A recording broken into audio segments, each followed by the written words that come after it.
You're not reading this right now in the way you think you are. That might sound impossible at first, because everything inside you insists otherwise.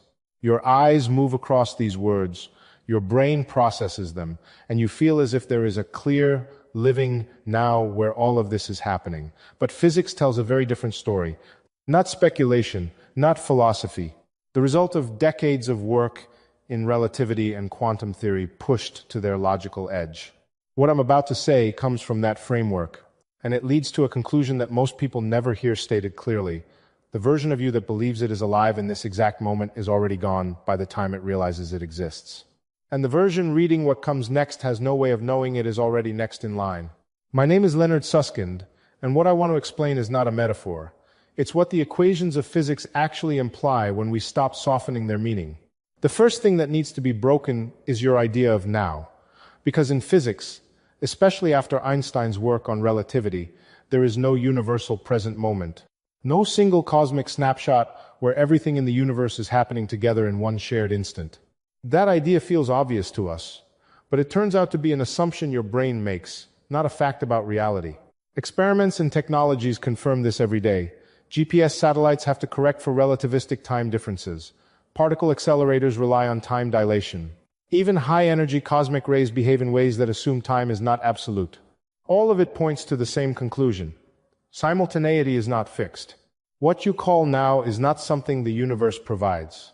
It is something your brain constructs to make sense of incoming information. So when you imagine a single present moment that includes you reading this, someone across the world eating breakfast, and a star exploding in a distant galaxy, all happening together in one shared now, physics says that picture is fundamentally incorrect. There is no single slice of time that all observers agree on. Different observers moving at different speeds do not just measure time differently. They disagree on what events belong to the present itself, not slightly, radically. And this is where things start to become unsettling. Because this is not about what we can see or what light has reached us yet. This is about what counts as real at the same time. To make this concrete, imagine something extreme. A spacecraft moving past Earth at a large fraction of the speed of light, heading toward a galaxy millions of light years away. From that ship's perspective, the definition of what counts as now in that distant galaxy is not aligned with ours. It shifts dramatically. What feels like a single shared present on Earth splits apart depending on velocity. Events that you consider far in the future can be part of that ship's present. Events you consider long past can also fall into it. The disagreement is not small. It spans centuries in some cases. And once you accept that, the idea of a universal present stops holding together. If now changes depending on how you move, then now cannot be a fundamental feature of reality itself. It has to be something else entirely. And what physics suggests, when you follow that logic without stopping early, is that all of these moments, past, present, and future, must exist in a deeper structure of space-time. A structure where time is not something that flows, but something that is laid out all at once. And that is where everything we think we know about being alive begins to shift. Because if all moments exist in a single four-dimensional structure, then the idea of a flowing present starts to collapse completely. Instead of time being something that moves forward like a river carrying you along, it becomes more like a landscape fully formed, extended, and already there in its entirety. This is what leads to the idea often called the block universe. Not as a philosophical metaphor, but as a direct interpretation of relativity when you take it seriously. In this picture, past, present, and future are not categories that exist inside the universe. They are coordinates within it. Just like left and right, or up and down, they are positions in a structure that already exists as a whole. And once you see it that way, something strange follows immediately. Your present moment stops being universal. It becomes local. It is tied only to your position in space-time and your motion through it. Another observer, moving differently, slices through that same space-time in a different way, assigning a different set of events to what they call now. To understand how extreme this gets, let's go back to that spacecraft idea more carefully. Imagine an observer traveling at 90% of the speed of light. From Earth, we define a certain set of events as happening right now in a distant galaxy like Andromeda. But that moving observer does not agree with us on what right now means in that galaxy. Their slice of simultaneity is tilted compared to ours. And that tilt is not small. Depending on their direction of motion, the difference can stretch across hundreds or even thousands of years. In one direction, Events in Andromeda that we consider deep in the future are already part of their present. In the opposite direction, events we consider long in the past are still part of it. So now we are forced into a difficult conclusion. If all observers are equally valid, and no reference frame is special, then no single version of now can be more real than another. And if that is true, then we cannot say that only the present exists, because which present would we choose? Yours? Mine? The traveler's? Physics does not allow a privileged answer. The only consistent solution is that all these slices of reality exist together within space-time, not unfolding, not appearing one after another, just there, all at once, as part of a complete four-dimensional structure. This is where intuition begins to break down, because our minds are built to experience time in one direction. We remember the past, not the future. We feel ourselves moving forward through change. But that sensation is not built into the universe itself. It is built into the way information is processed inside a brain. Your nervous system is constantly updating. It stores traces of earlier states and uses them to build what feels like continuity. That creates the impression of motion through time. But nothing in the equations of relativity requires that motion to be real in the physical sense. Instead, what exists is your entire path through spacetime, your entire world line, a continuous sequence of events stretching from birth to death, each point fixed in the structure of the universe. And this is where the idea becomes even more unsettling. Because if your world line is fully contained in spacetime, then every version of you at every moment already exists. The child, the adult, the aging self, all of them are just different coordinates along that same structure. None of them are more now than the others from the perspective of physics. What you experience as living is simply one cross-section of that structure, a slice that your consciousness occupies at this moment. But nothing in the block universe says that slice is special. It feels special only because it is the one being experienced from inside it. So the sensation of being alive right now is not evidence that only this moment exists. It is evidence that this moment is the one your brain is currently processing. And that changes the meaning of existence itself. Because if nothing is actually flowing, then what you call life is not a journey from past to future. It is a static pattern embedded in space-time, where every moment of that pattern is equally real, equally fixed, and equally permanent. And once you follow that idea far enough, it starts to raise a question that physics cannot avoid anymore. If all moments already exist, then what does it really mean for you to be here at all? That question, what it means for you to be here at all, only becomes sharper once you stop treating time as something you move through and start treating it as something you extend through. Because in the block universe picture, you are not a point that travels along a timeline. You are not something that moves from birth toward death, like a dot sliding forward. You are the entire line itself. A full four-dimensional object stretched through space-time, with every moment of your existence already embedded in it. From that perspective, the idea of being alive right now becomes less absolute. It becomes more like focusing on one frame in a complete film that already exists in its entirety. Each frame is real. Each frame is fixed. But your attention moves through them in a way that creates the feeling of motion. Your brain, however, does not experience this structure from the outside. It is part of it. It is located at a specific region of that world line, processing information at that coordinate. And at every coordinate, it generates the same internal claim, this is now. But physics does not privilege any one of those claims over another. This is where the idea becomes unsettling in a deeper way. Because if every moment along your world line is equally real, then the distinction between past, present, and future is not a distinction in existence. It is a distinction in perspective. The child you were at 5 years old is not gone in any physical sense. That state of the universe still exists at its space-time coordinates. The version of you reading this sentence a minute ago is also still there. The version of you reading this in the future already exists as well, fixed in the same structure. Nothing is being created or destroyed in the sense your intuition assumes. Instead, the entire history of you is laid out as a complete object in space-time. And this leads to something even more difficult to accept. Because if every moment of your life exists equally, then the idea that you are moving toward the future is not a property of reality. It is a property of how consciousness experiences its position along the world line. Your awareness does not jump outside the structure. It travels through it locally, experiencing one configuration at a time. That local experience produces memory, anticipation, and the feeling of flow. But the flow itself is not something that exists globally. It is something generated internally. This is also why relativity becomes so important here. Because once you accept that different observers disagree on what counts as now, you are forced to abandon any idea of a universal present moment. There is no cosmic clock synchronizing everything, no master timeline that defines what is truly happening across the universe. Instead, every observer carries their own slicing of space-time, determined by their motion. And all of those slices are equally valid. So when you say, "This is happening now," you are really saying, "This is happening along my world line at my current coordinate." Nothing more, nothing less. But here is where the implication begins to deepen further. Because if your entire world line already exists, then there is no physical sense in which your future is being created. It is already part of the structure. The decisions you will make, the events you will experience, the final moments of your life, all of it is already embedded in space-time just as fully as your past. This does not mean your experience is an illusion. It does not mean you are not making decisions. It means those decisions are part of the structure itself, just as your memories are.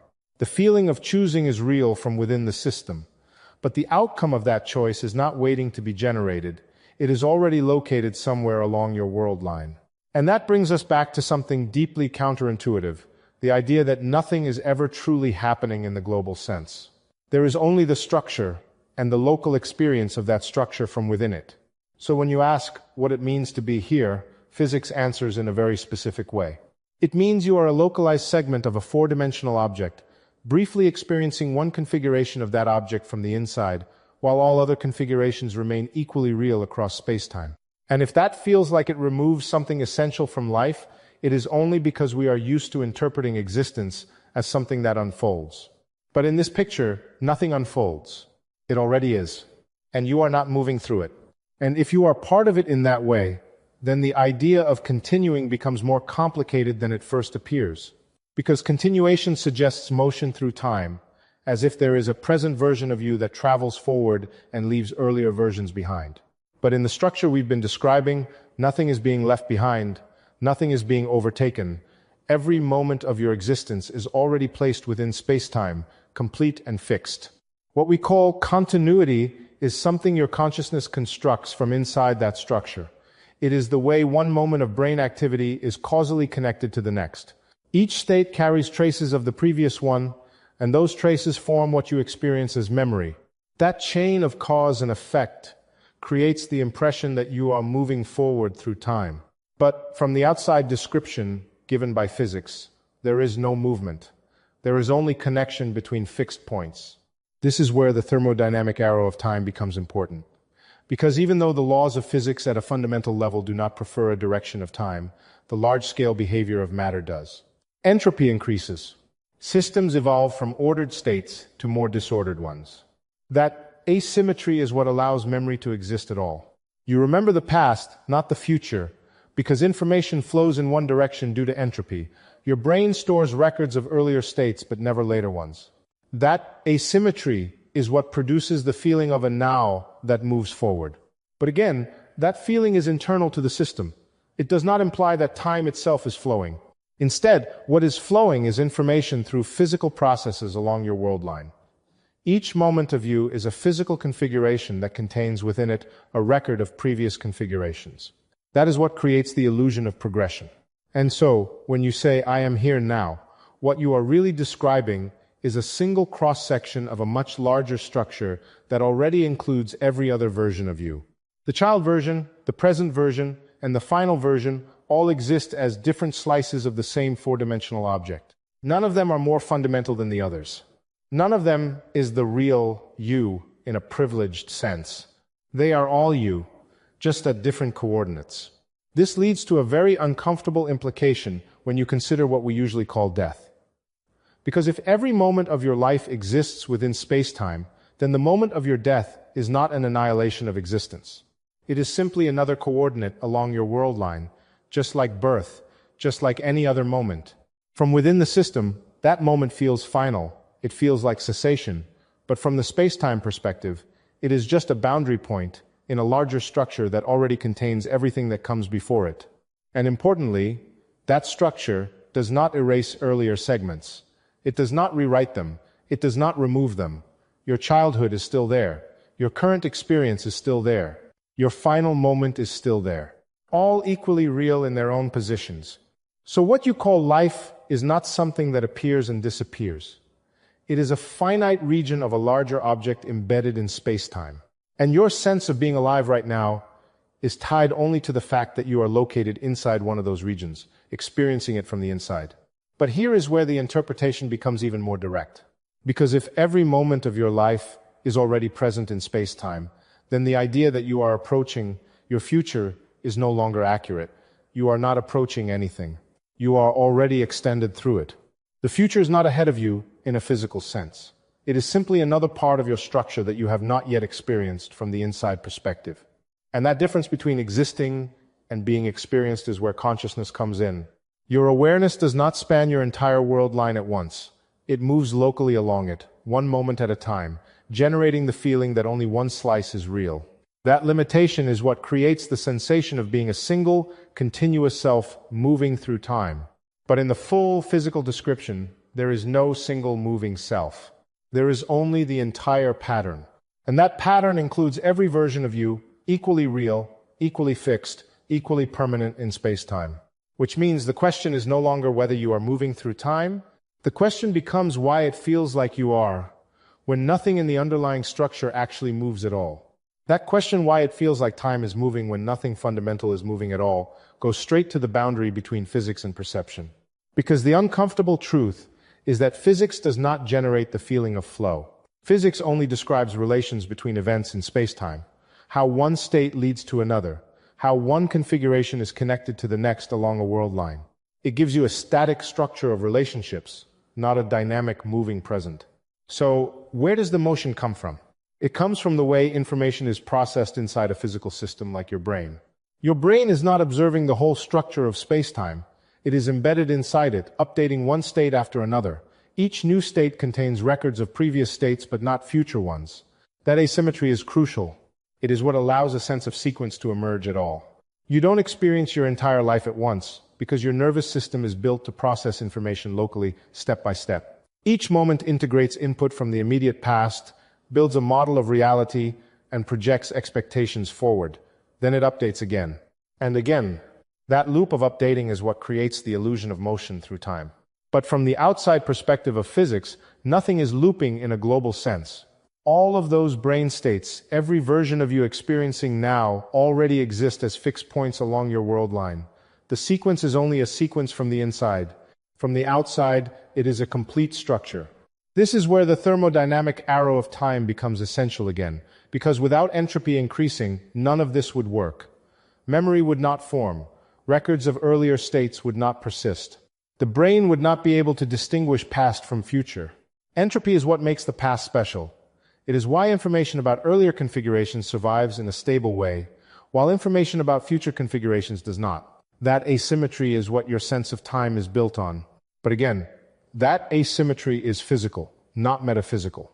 It does not imply that the past exists less, or that the future is not real yet. It only describes how information behaves within the structure.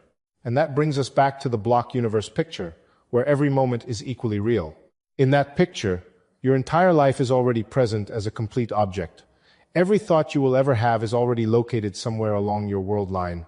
Every decision, every memory, every experience is embedded in the structure of space-time. There is no point where your life comes into existence from nothing. There is no point where it disappears into nothing. There is only the full geometry of your existence, extended across time. What you call now is simply the location where your consciousness intersects that structure. And that intersection feels special, because it is the only part you have access to from the inside. But physics does not recognize that privilege. Every other intersection, childhood, adulthood, final moments, has the same ontological status. They are all equally real slices of the same object. This leads to something deeply counterintuitive. The idea that change is not something happening to the universe as a whole. Change is a relationship between different regions of a static structure. One state is connected to another. One configuration leads to the next, but the entire sequence is already there. So when you say, I am changing, what physics describes instead is, This region of space-time is related to that region by physical law. The feeling of change emerges when a localized system experiences those relationships in sequence, but nothing is actually being updated at the level of the universe itself. And this is where the idea of personal identity begins to stretch.